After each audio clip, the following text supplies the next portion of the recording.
Good afternoon and welcome to another edition of Doctor2Doctor in the Chatroom right here on 94.7 FM. We are so glad that you have chosen to spend another Saturday, another hour with us.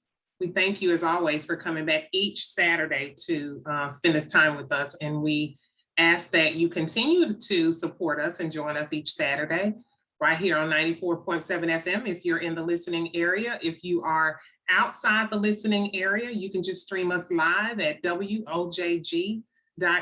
No matter where you are, we come to you. And again, we thank you. We want to remind you that we are still in the midst of a pandemic. So although things are looking better, we ask that you guys still use those necessary precautions to stay safe, wear your mask and get your vaccines if you can. There's no reason why you can't. Get those boosters if you can. Just do what you need to do to be safe and keep those around you safe. I want to say hello to Dr. West, my co-host. How are you, ma'am? I'm doing well on this beautiful Saturday. Dr. Shaw, how are you feeling today? I'm doing well. I've enjoyed a couple of days of great weather. It's still bipolar, but it's nice when you can, get a 70-degree day. Right, I will take it. I will absolutely take it. Yeah, I'm really excited about our guest today, who we're going to hear from in just a moment. Domestic violence. We want to understand what it is. We talked about it on this show before. We want to know, what it is. How do you identify an abusive partner? How does abuse impact the victims? And what types of abuse would even constitute domestic violence? And most importantly, how do we overcome it? And we have just the person with us today to talk about that, Mr. Damien Talley. He is the Vice President of Domestic Violence Services at the YWCA in Nashville, Middle Tennessee. How are you, Mr. Talley? I'm fantastic. I'm excited to be here. I'm really excited to be here. We're excited to have you here. Yeah, the weather today is extremely gorgeous. I can't wait to get outside. Yeah. And so here's the thing. I have to say thank you, extra thank yous, because I reached out to you and you were immediately saying, yeah, I'd love to do this. I'd love to have this discussion. And so thank you. We've never met. So I say thanks, for being willing to have this discussion with us today. Well, it's necessary information that I think everybody needs to be in tune with. So I appreciate you for even wanting to have the discussion. So thank you. Yeah. We always say that we like to discuss those relevant topics that impact our communities and our world. And this is certainly one of those things that does impact us. And so I want to start with what it is, because I think it's often thought of as just physical abuse. So just talk to us about what it is and the many forms that it comes in. Well, okay, I guess the easiest thing to do would be just start off with the definition. And domestic violence as a whole is any pattern of behaviors that attempts to control or intimidate a partner or family member through fear, manipulation, isolation, financial abuse, physical abuse, sexual abuse, or verbal abuse. Yeah. So that's the quick and dirty on what it actually is. So it is, you're absolutely correct. It's not just the physical aspects. It can be financial, and that's how a lot of people kind of get mixed up and thinking it's just women who go through it. There's actually 20% of men go through domestic violence circumstances on a day-to-day basis. And it takes many forms of that sexual abuse aspect of it, verbal abuse. So someone just talking down to you on a regular basis, someone being, abusive in other ways, kind of controlling your movements, how you operate, what you wear. It starts off kind of cute, like, I don't want you wearing that, to you're not going to wear that, you're not going to go here, you're not going to talk to this person, things of that nature. Wow. So it's not just, I think I read something the other day that said, just because someone's not putting their hands on you doesn't mean that they aren't abusive. Right, absolutely. If they're telling you where you can go, how much money, or if you can spend money here, if you can go see this person, Just it's really about manipulation and control. That power and control cycle is really what's important. Just recognizing those elements. If somebody's trying to control your movements or your actions in a real possessive way, then that can be, I won't say it necessarily is, but it can be. That's a clear warning sign of domestic violence right there, that you're in that situation. So that's one of the things we try to empower, little information we try to empower the women here at the shelter with, because they may not recognize it. For them, it may seem cute, like, oh, he's just jealous about, where I'm I going. was just about to say that. I think the isolation piece from the family or the friends, people can misinterpret that as, oh, he or she's just jealous, right? Yeah. Yeah. They're so into me that they just want all of my time, that kind of not positive thinking about the relationship being healthy. That does not seem healthy. Yeah, absolutely. And the domestic violence is insidious like that, and the domestic violence abusers recognize that. They utilize there's 3 steps to how the domestic violence kind of flows and whatnot. It starts off in that honeymoon stage, where people are kind of just seducing you and giving you all these nice pleasantries and all that. That being love bombed. Yeah, telling you all the, like, I've never, Jesus sent me to you type stuff, then there's that escalation phase where things are kind of, where things kind of become more clear of how dominant they're trying to be, how possessive they're trying to be, and you're feeling like you're, a lot of things that we hear is that clients feel like they're walking on eggshells because they're trying to, on the one hand, they haven't necessarily popped off like they're going to pop off yet, but they feel like at any moment they could, so they're trying to do everything they can to alleviate that and keep them from tipping over the edge. And then there's that explosion phase, which is the last phase. And that kind of is when things are at their height, at their peak, in regards to the abuse that's happening. If it's physical, then it's really bad. That's when lives are lost in that explosion phase. And it kind of goes straight back into that honeymoon phase. That's when it goes back to, I'm sorry, I'll never do that again, things of that nature. And it kind of gets back and goes through those 3 steps over and over. And the faster that cycle kind of reiterates itself, that's how dangerous the situation becomes. So when it gets to the point where you don't know which step you're in, then that's when it's really dangerous. It sounds so familiar. Like, we talk about, and I'm sorry, I guess we are on delay, Dr. West. I'm sorry. It sounds so familiar. We talk about narcissistic abuse a lot on this show, right? And it has so much in common with that. Well, abusers are very narcissistic. So it's, it's someone telling you that no one's gonna. That song by Jagged Edge, like he can't love you. It's like romantic. It's like an extreme version of that. Like, nobody can love you like I can love you. Nobody's gonna love you like I'm gonna love you. Nobody's gonna care about you except for me. It's like and I think that even eventually extends to the scary part of if I can't have you, nobody can. Right. That's what it feels like for me on the extreme. Yeah, and I think that's what's important when people ask things like, because I think it's usually, and before, like years ago, beforehand, even I've been guilty of it, but just kind of asking, well, why don't you, leave these situations? A lot of those circumstances are like, well, it's fear. That's a huge part of it. Like, if I go, like, you might legitimately do something to me or somebody that I care about. But then beyond that fear, there's also the realities that this is somebody that people care about. This is, their boyfriends, their wives, their, husbands, their fathers and mothers of their children. That's kind of hard to just say, well, I'm gonna leave this person who I'm married to, who I've made this commitment to, just because things get rough. So that's a hard statement to make. So it's really important for us to, when we're coming across those circumstances or coming across people who are experiencing domestic violence, that we're, taking all those things into consideration and just kind of being a voice for them, or being an ear for them. Mhm. So there is this grooming process then, Absolutely. that takes place.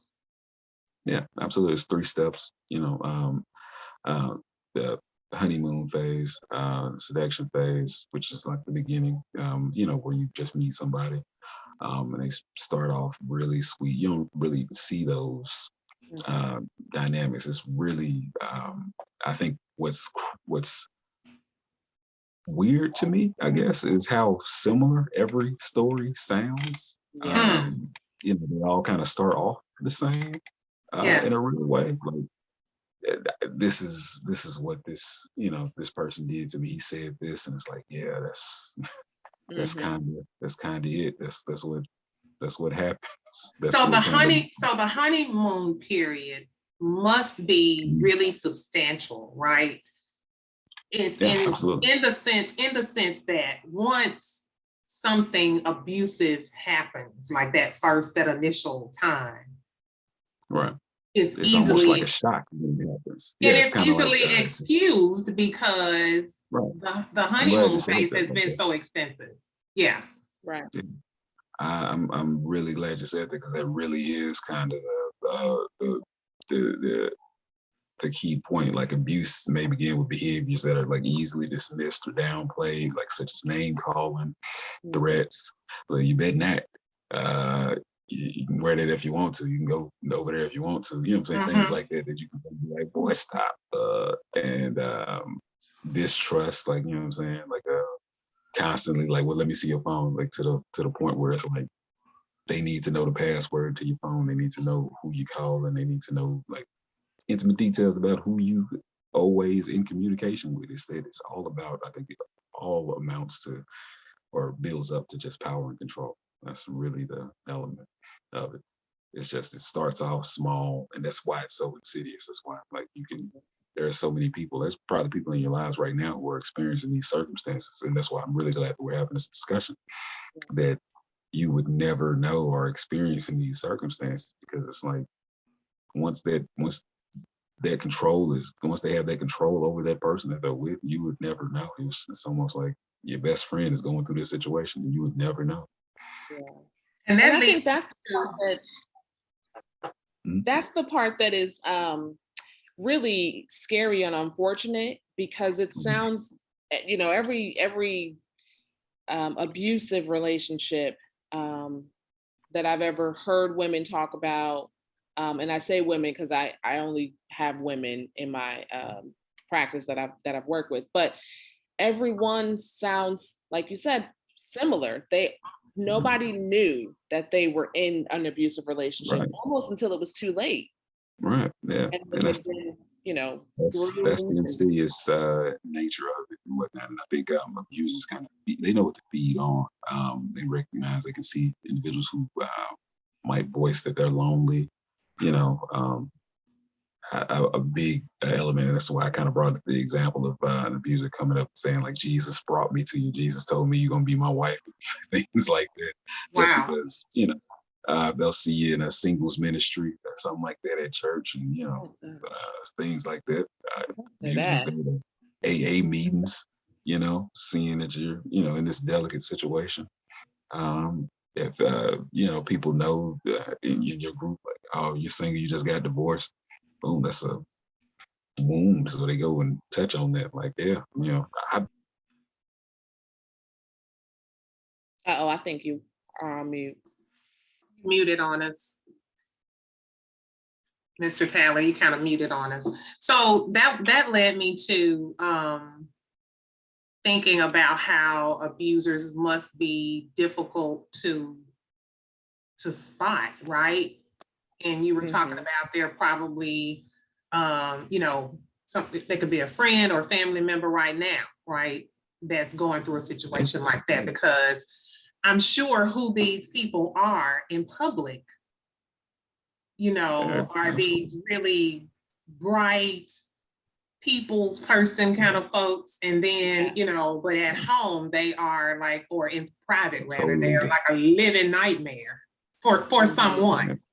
Mhm. Yeah. Yeah, nobody, and that's, I think on the that's why it's so confusing as well, is because nobody, you know, um, I'm not a domestic abuse, but you wouldn't know that, you know, it's Sure. weird just to expect anybody to be. No one's gonna come just flat out and be like, I want to know everything about you, you know, Mhm. from who you calling to what color drawers you got on, like everything all the time. Mhm. And who you're talking to, where you going, it's something that nobody's going to present that, because if they did, of course you're going to know, oh, he's Right. crazy, I should probably Mhm. stay away from him. Mhm. But then to you like, hey, I'm this guy, you know, I do this, I go to church every Sunday, I go to work, and I do this, and then you're sitting there and you're dating them, and they seem like they're all this, and they're giving you pretty much everything you thought you wanted to hear. And Mm. Mm. you know, so that's why it's also important just to, you know, if you just women, I try to inform women just to kind of be careful what they're posted on online, just in general, just, you know, making sure that they're not giving out too much information, like kind of pointing out like, I'm lonely, I wish I had somebody to talk to, and things of that nature, and where they are, you know, just so that folks don't have like the insight to kind of know Yeah. this. I need to hit this point with this person. I need to hit this point. It's almost like Joe from You, but like, you know, Wow. Yeah. So they prey on people's vulnerabilities. And absolutely. if you give them that information up front, then Mhm. you've maybe Exploit it. already lost. And they'll use that later on once they have their hooks in, and they're going to attack those situations. Like you start telling them things. You know, we had a client here a while ago who's through a hectic situation where they were abused as a child, and they told their abuser this while they were, you know, building up. And this is one of the things that they use to, you know, Yeah. that's why your mama let this happen to you, because this the type of, and this it's so Ooh. manipulative to, you know, it kind of tears you down. Like you don't even know what to do. Like you just, I gave you that because, you know, I Mhm. trusted you. yeah, Wow. Interesting. You know, I think I want us to kind of stay in that mode just a little just a little bit, mhm, and talk about some of the things that, you know, I'm, and what I actually have in mind right now. What I'm thinking about is once talking to this guy and saying to him, you know, it's really, I said, it's really interesting how, I don't know why it's so difficult, because um, you know, I kind of give people a cheat sheet when mhm, they meet me, right? It's like, it shouldn't be that difficult, because I'm telling you what things I like, I don't like, or what, you know. And he said, you know, you might want to try, you might want to try letting them learn for right, themselves, right? As Yeah. yeah. opposed to, you know, giving out all this information or whatever. That's a I yeah, thought yeah, that's a really good Yeah. point. You know, when we look at right. getting to know someone, we think that we have to go and, like, you know, spill our guts and, you know, tell Right. this story, And that's when part maybe, of the, yeah, yeah, that's yeah, part of the fun of dating, I think, is just, you know, you're supposed to on your first date ask a bunch of questions. It would be weird if, you know, you went yeah, on the first date and this person already knows your favorite color, because right. this is We're gonna go to break. We're gonna go to break, and we're gonna come back and talk more about domestic violence in just a moment. We'll be right back. And we are still here on 94.7 FM. We're here with Mr. Damien Talley. We're talking all things right. domestic violence. Before we went to break, we were talking about the information that we share, and how the abuser can use that information to maintain control. Um, what are other ways that an abuser might maintain control? What are some of those Uh, similarities that you're seeing with the people I think, that you work with? yeah, I think, like I said, it's not always physical, because of course someone can, you know, use physicality, just, you know, punching, hitting, you know, doing physical harm to somebody. But Mm-hmm. like I said, it's also that verbal. abuse that people, kind of telling you you're stupid and trying to demean you at every turn. Financial abuse, someone like if they get that control where they tell you you can't work here, I don't want you making this amount of money because you make this money, then you'll start thinking too much of yourself, which is it's really insidious like that. Financial abuse is a huge piece, and that's kind of why our shelter is needed. Sometimes women end up getting themselves into situations where their abuser has all financial control over the situation, or at least a good hold on their finances, to the point where it's like, if I leave him, which is another reason why people stay, it's like, if this person is the breadwinner, like, where you going? If they move you from DC and they move you down here and you don't have any family, Wow. and it's where you going? Who you feeling? What you got to do? So it's really important that when you, because I think it's easy to, because I think so many people fall into that of like, well, why don't you just leave? I mean, if somebody did this to me, I just leave. It's kind of like, well, I mean, I would have if I would have known this was going to be the circumstances. Right. But once I was already in the midst of it, it's kind of difficult to. Now we got kids. Now he's the breadwinner. Now he's, I have to stay here. So it's really important, and that's why I'm glad that I'll be here at the YW and be able to provide these services. And glad I'm having this conversation with y'all today, just so that people are more aware of what resources are available to in the community. So as far as warning signs, because we talked a little bit about this, I want to ask you to, if these are true things, if these are things that you've seen, and I think it would be good for people to hear these out loud, because it's things that we probably wouldn't think about unless someone has brought it to our attention. So one of them is that the relationship typically goes in a really fast paced pattern. Yeah. Now, if someone's trying to, just telling you like, man, I think we should be together. I think we got a good thing going. Y'all been talking for 2 weeks, and it's like, right. We got a good thing going. You might as well be mine. Make this official. Like, I know what you know what I'm saying? And you just, you're not comfortable. You're trying to pump the brakes, and they just like, no, to move the relationship a little bit further along than you're ready to. If a person is trying to pressure you into having sex with them, because of course, sex just builds a natural bond with somebody under most normal circumstances. Trying to move you along faster than you're willing to go or ready to go on a regular basis. Absolutely. Okay. So you've seen that.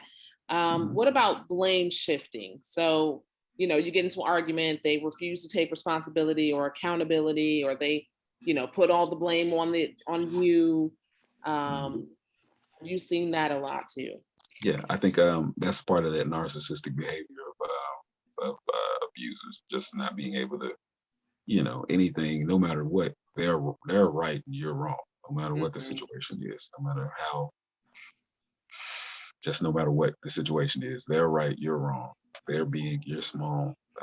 You can do no right, you can do no wrong. So absolutely. Okay. And then some other ones you've already hit on, the isolation, maybe moving you away from your family and friends. I think you talked a little bit about seeing that happen a lot. Absolutely. That's a day, and just kind of pushing you into situations that you wouldn't ordinarily be on, like forcing you to have sex with other people and whatnot. Those are things that people don't even think about. Right. But because you're trying to satisfy this person, and of course, that's probably later on in the stages in that escalation phase, where you're trying to walk on eggshells and be like, all right, if I do this thing, then maybe this will hold them off hold them off or save them to be gender neutral. But forcing you to have refused to use protection and whatnot, just because, like I said, having kids is just another element, another way to kind of control a person. Of course, like the dictating how you dress, how you wear your hair and whatnot. Like you want to wear braids, they don't like that. You gonna wear this.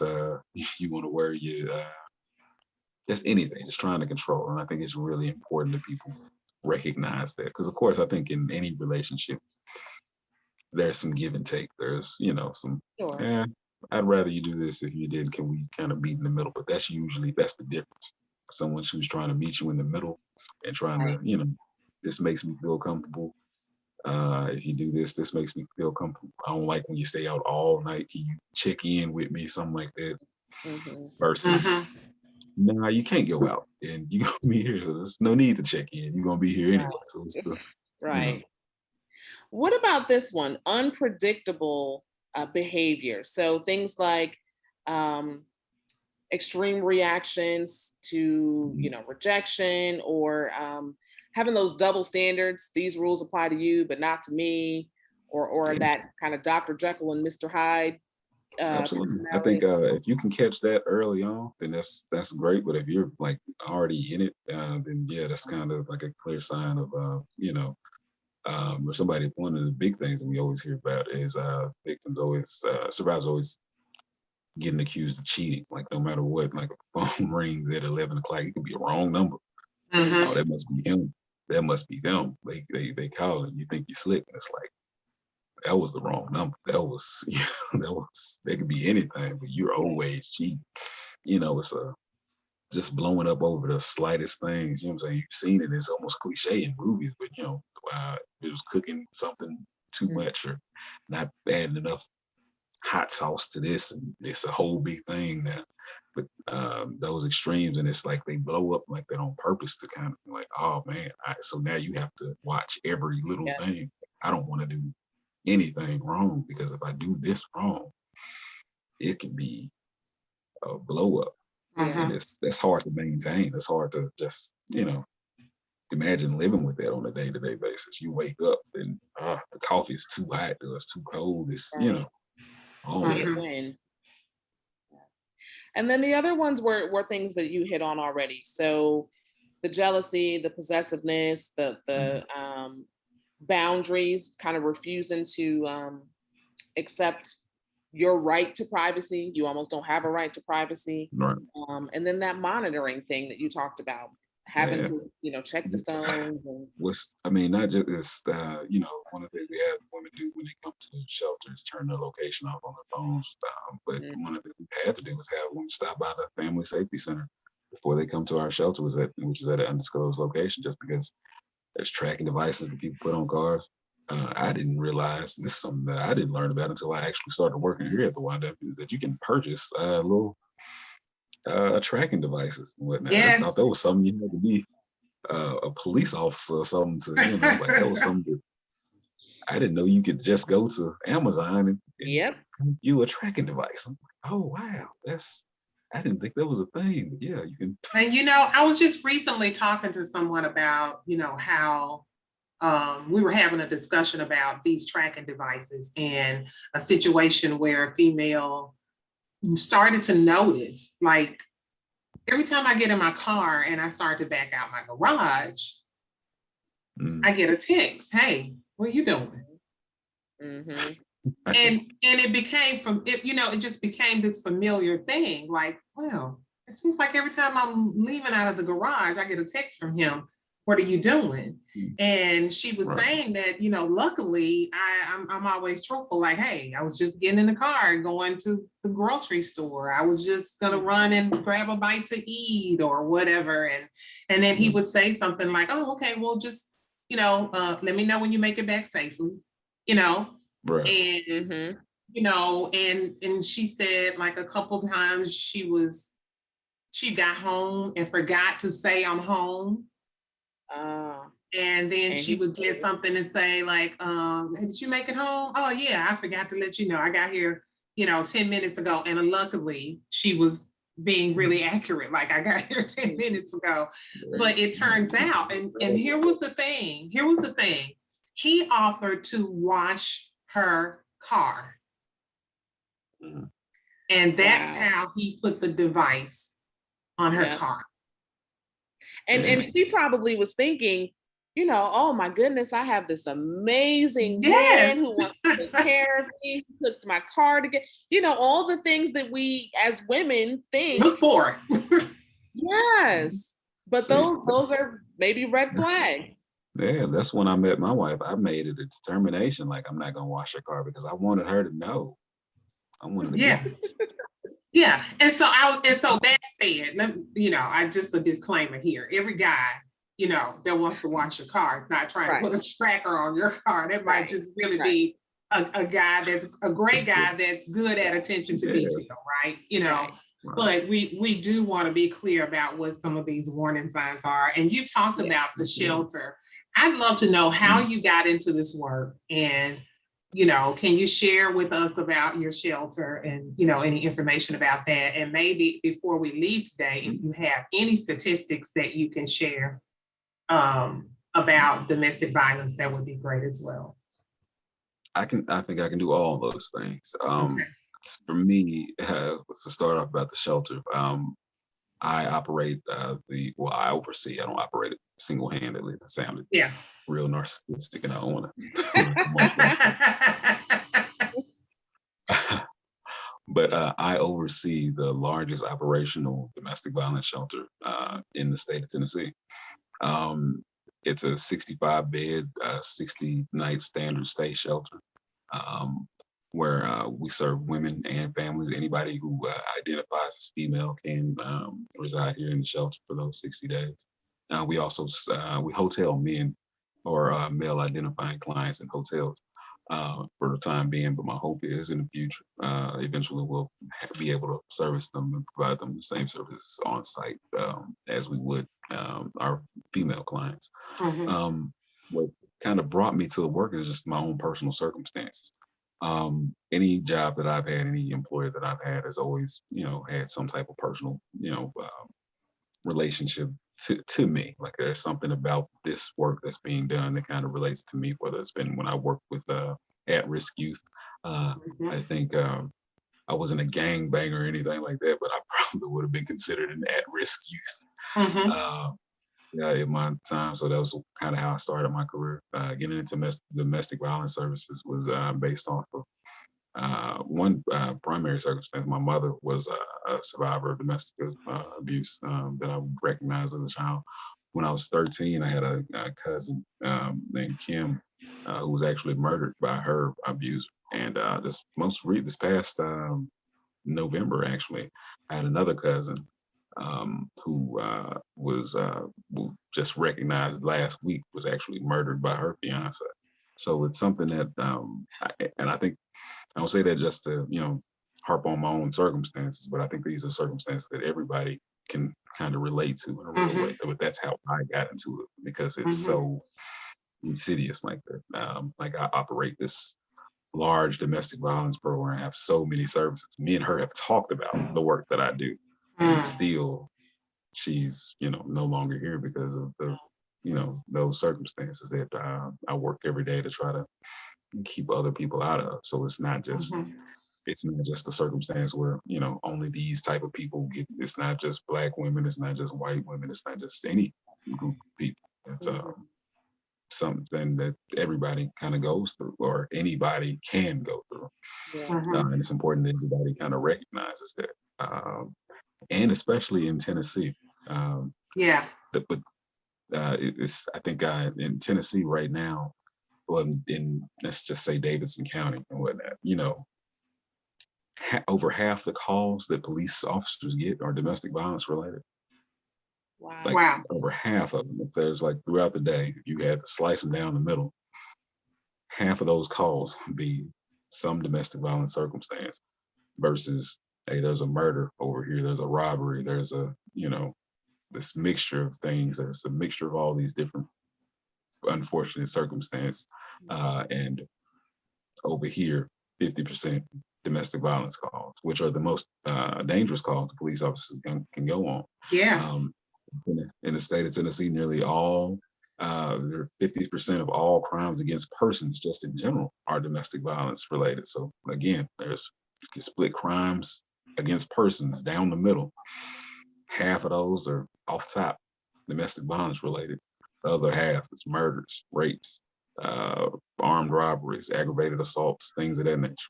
All these other crimes, half of those are domestic violence related. In Tennessee, 59% of all female homicide victims are those are domestic violence related. Mhm. It's insane. 55% of all domestic violence homicides are female. So it's really in Tennessee in general. I think we've dropped down some. I'd like to think we had something to do with it, just because we're offering so many services and we're having these discussions like on your show here today.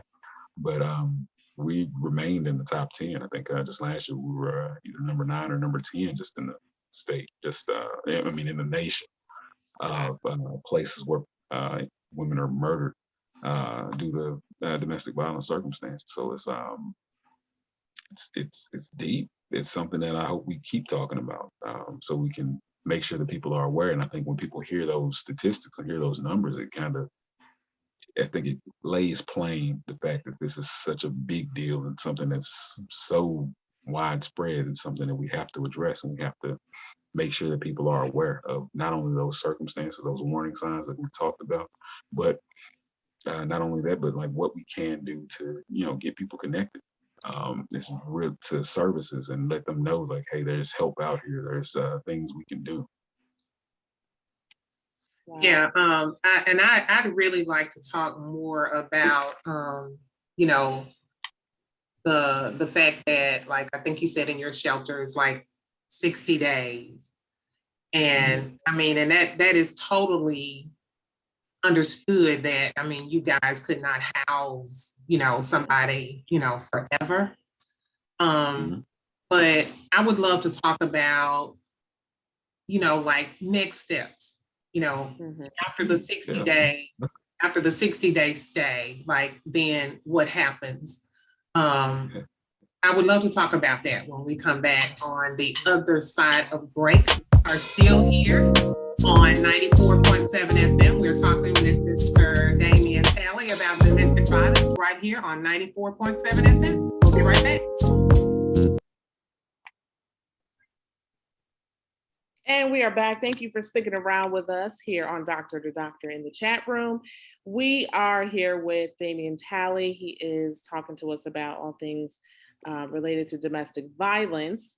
And Mr. Talley, before we went to break, we were going to talk a little bit about the next step. So you have a 65 bed, right? 65, not 60.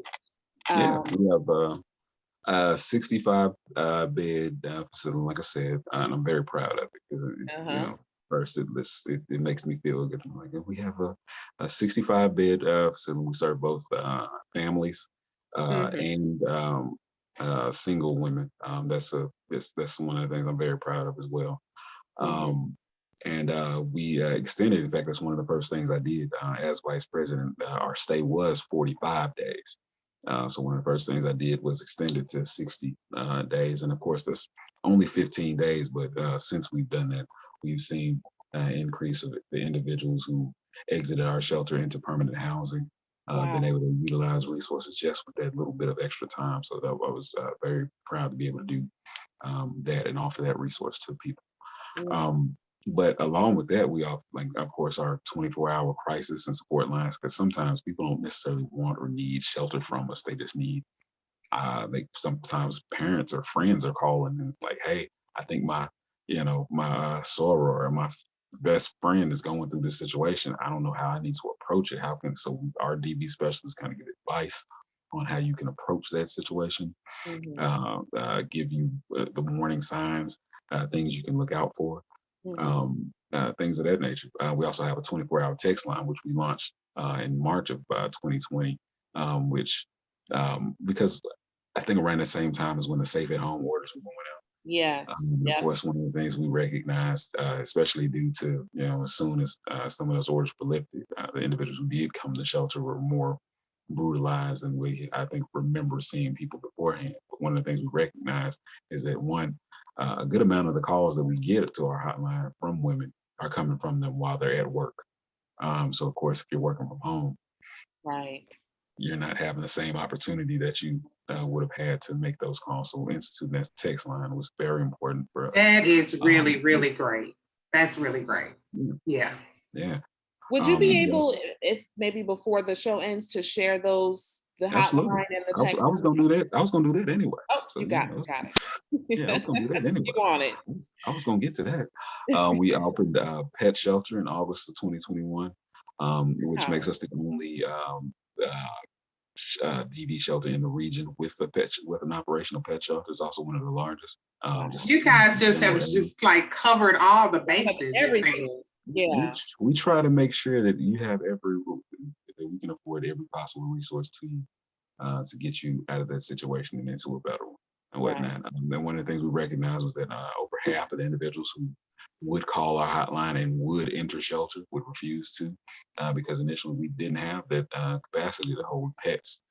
There wasn't a, you know, licensed support animal, then we did not Yeah. have that capacity to support you and your pet. And women and children would just refuse to come because if they leave this pet here, and Yeah. pets are a part of people's families. My daughters have a gerbil not a gerbil, a guinea pig at the house, Peaches Oreo Tally, and if I said we were leaving Peaches behind.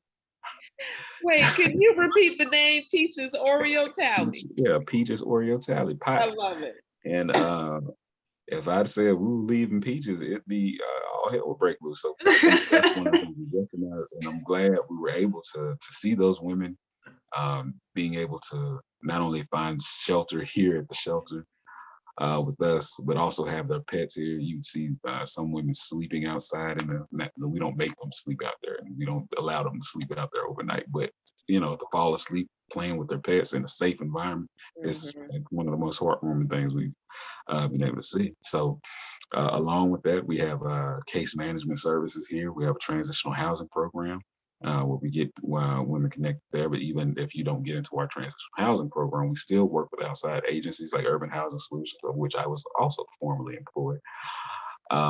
Great organization there to make sure that we have resources and make sure people get housed appropriately. We have adult and children's counseling, community education. I do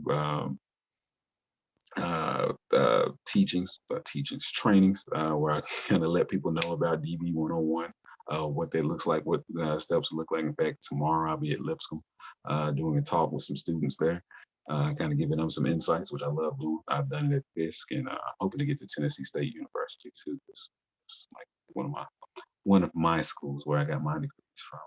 But yeah, we have a financial literacy, career counseling, just everything that you could possibly need in order to get you from step A to step B to step C to whatever it needs to be. Right. And this is a continuous thing. Our doors are always open because I don't know if I pointed it out, but it takes at least 7 to 12 times for someone to actually leave for good out of a DB situation. So Wow. how many times it's that pool is heavy. Yeah. So, we want to So, make so sure they're able to come for 60 days. Let's say they go into transitional housing, and let's say they end up going back to their partner. Are women able to absolutely, since no redo question, the program? absolutely, Wow, no question. that's You can amazing. come back as if nothing happened. We'll be like, oh, well, it's unfortunate that you're here, but we're glad you're here. Yeah. So we do that. So if it's okay, I want to give y'all the numbers, to our hotline and our text line. Another huge point to our text line, which was, I think, an unintended consequence of it, unintended pleasant consequence, is that we also get an increase of calls of individuals who are hard of hearing, which we weren't even, that wasn't even A initially what the thought consideration. process was. It was just, we have to make sure that people have different avenues to get to us. But of course, if you're hard of hearing or deaf or something like that, you can't just pick up the phone and say, hey, this situation is happening to me, which creates that's another aspect of someone being able to control this person and them not being able to get out of that situation because they have this hard of hearing issue. And we work to make sure we alleviate that. So our crisis hotline, our 24-hour crisis hotline is, I don't know if y'all can type it up or whatever, but it's 1-800-334-4649. 4628. Again, our 24-hour crisis and support helpline is 1-800-334-4628. Our text line is 615-983-5170. Our text line again is 615-983-5170. Now, if you need shelter, you can text the text line, but they will direct you to the hotline because you do have to actually speak and go through our assessment process before we can accept or deny or redirect you to whatever services that you actually do. But yeah. Can you talk a little bit about that part of the process? Like, let's say somebody calls your 1-800 line. How much information do they have to divulge? What does that process look like? Well, basically, we only ask for what's pertinent to the circumstance, like what's bringing you to call us today and whatnot. We'll kind of divulge how we assess it is we're an emergency shelter, so the situation usually needs to happen within the past 30 days because we're an emergency shelter. If you have a situation, like you can't call and be in December of 1999, this happened, so I need shelter. It's like, well, no, but yeah, the situation that happened in February, and you're still kind of dealing or reeling from those circumstances, and that is something, the end of February, then that is something that we can consider. And so we'll ask you about that, and we'll try to, our DV special will try to, direct the conversation in a way where we can collect that information without hitting you over the head, like, well, how many times did this happen and that? We're not going through that. We're trained, and all of our staff is trauma informed. So we try to make sure that we're not asking things to kind of re-traumatize the individual. We're just asking general information to kind of get the information we need to assess if shelter is the right resource for you. Mm-hmm. So you say that your staff is trauma informed, and then that makes me think about the children. How do you guys work with the children in this process? Especially if they're school aged or whatever.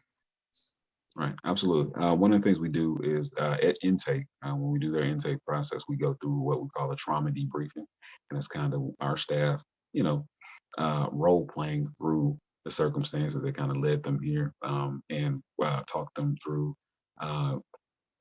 this new environment that they're in. They're in a new shelter. They basically live. They got a bunch of new neighbors that, these aren't just neighbors. You technically live with these people in some circumstances, will share a bathroom with. So, it's kind of just talking them through that, working them through that. We also, with our family services program, we have, we institute a parenting curriculum called Strengthening Families that helps our parents kind of work through certain situations with their kids in a way that's trauma informed and really empowering both the families, the mothers and the children that they're with in these circumstances. And of course, there's family therapy that we provide to kind of have them and the children be able to go through and talk through and get empowered that way. So we try to approach it from a lot of different avenues. Yeah, you guys really seem to have thought of everything, every potential barrier that might prevent somebody from calling, or every potential barrier that might prevent them from taking that next step to come in. Because I could see, the pet issue, for example. If I have to leave my pet behind, then I don't know what's going to happen to them, what he or she might do to them. So, I can see situations where someone might stay because of that. And it seems like you guys have really thought of everything. I think the biggest barrier that we have is stigma that's associated with domestic violence. It is difficult for people to even come forward, especially men, in these situations, to talk about like the circumstances that they're dealing with in regards to domestic violence. Not everyone wants to come through and say like, hey, I'm having this happen. This is happening to me at home.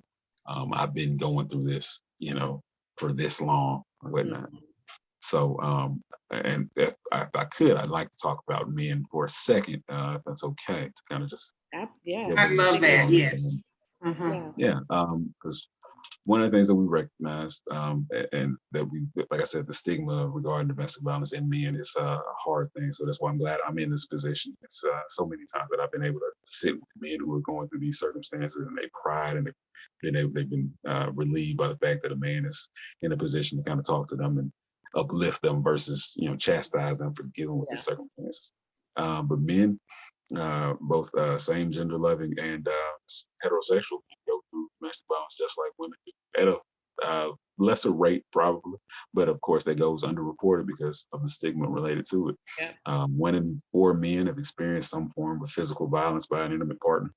That abuse ranges from slapping, shoving, pushing, things like that. If your wife is pushing you, my wife pushes me sometimes playfully. But if she was, we hope she's shoving me listening. down to the- We hope she's listening, and we hope that Peach's Yeah. Oreo tally is listening. Yeah. I'm sure they all are. But she, if that was happening and it was abusive, if it was to the point where I'm like scared for my safety and whatnot, that'd be difficult I think it would be difficult for me to a certain degree. And I am leading a domestic violence shelter, so Mhm. that stigma is real. 1 in 25 men are injured by intimate partner. So like that's like where some physical injury actually happens, where you can actually see this is happening. 1 in 7 men have been victims of severe physical violence, burnings, beatings, stranglings. 1 in 8 men have been stalked by an intimate partner. So it's really important that while we definitely have to empower women, and I encourage all women to utilize every resource available to us, like including using calling our hotline, getting into our shelter and all of them. I also want to encourage men to utilize those same resources and recognize that we have to break down those barriers for them as well, and make sure that they're aware that support is there for them too. Mhm. We only have a few minutes left, and I'd like for you to kind of talk about how someone in this type of situation can create a safety plan.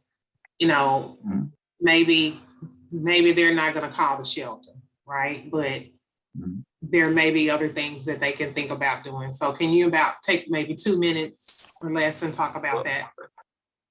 The biggest thing for me is I would strongly encourage them, if they have any ability to, is to call our hotline. That way someone can sit back and analyze your situation. Because if you're not even aware that you're in a DV situation, well, you may legitimately be going back and forth. Like, am I tripping? Am I in this? So I would strongly encourage them to call our hotline, and in that, our DV specialist will be able to analyze your situation, so you can talk through what's going on specific to your situation.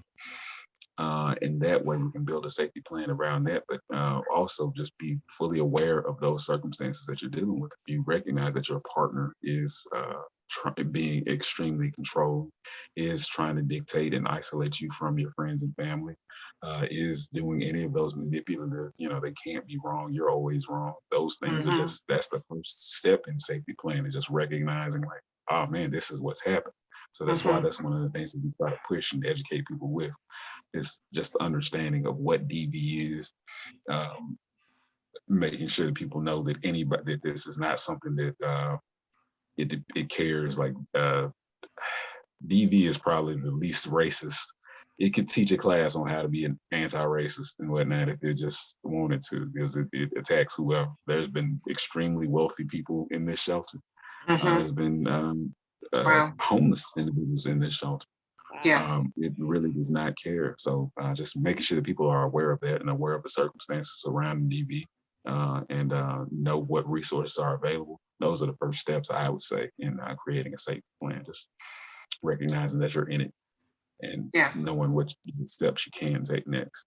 We want to thank you so much for agreeing to come and have this discussion with us. And we want to ask you to please promise us that you will come back and talk with us again in the future. But before we leave, I just want to remind our audience that the text line is 615-983-5170. If you want to call the crisis hotline, it is 800-334-4628. That's 800-334-4628. And we ask you guys if you will agree to come back next Saturday, same chat channel, same chat time, and spend this hour with Dr. West and I. Once again, we appreciate you. We will see you next week, same chat channel, same chat time, right here on 94.7 FM.